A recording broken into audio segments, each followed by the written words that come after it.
The President of the European Parliament has pressed Theresa May to agree a swift deal on the future of EU citizens living in Britain during their first one-on-one meeting in Downing Street. Antonio Tajani, an Italian who recently replaced German veteran Martin Schulz as the international representative of the key EU institution, said he was optimistic the Prime Minister would respect all existing rights enjoyed by European citizens because she wanted the same in return for British citizens in the rest of Europe. I underlined during the meeting that, for the EU Parliament, this is most important point, Tajani told reporters afterwards. We must strongly defend the right of EU citizens living in the UK and have a clear framework in the next months. He added, for us it's important to ensure that Brexit does not have negative effects on their life and rights they are enjoying, stressing that there should be no diminution of citizens' rights after Brexit potentially sets a high bar for any reciprocal deal, since May is also determined to limit freedom of movement rules enshrined in EU law. But Tajani described the protection of rights for EU citizens settled in the UK and Britons living in rest of Europe as a red line in negotiations.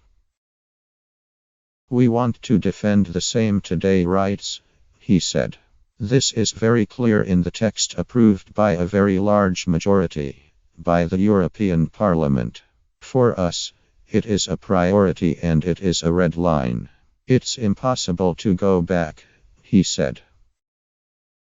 Rights acquired under EU law include the right of any EU citizen to live, to work, to own a business in any other EU country. It also allows for other family members to join them.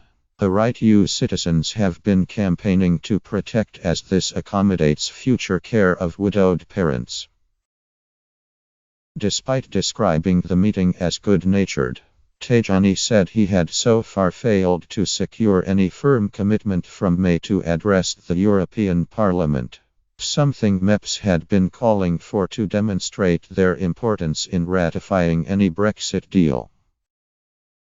Nevertheless, Tajani welcomed May's decision to call a snap election, saying it was unlikely to delay Brexit talks by more than a week and would provide long-term clarity. To have a new government before the beginning of the negotiation is good, not only for the UK but for us, because we will have the same negotiators, the same Prime Minister, and we will know the real situation in the UK, said the EU President.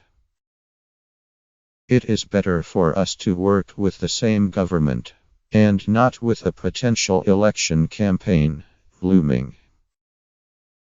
The EU President struck a more positive note than some MEPs about the prospects for moving on to trade talks with Britain before the end of the two-year window allocated for the exit negotiations. We hope before the end of 2017 to have a framework on the exit, and immediately afterwards it is possible to start with the negotiations for the day after, said Tajani, whose press conference was briefly interrupted by a phone call from the EU's chief Brexit negotiator, Michel Barnier. I will inform the European Council of this meeting and that it was positive. It's the beginning. There's a long way, but it's important to start well.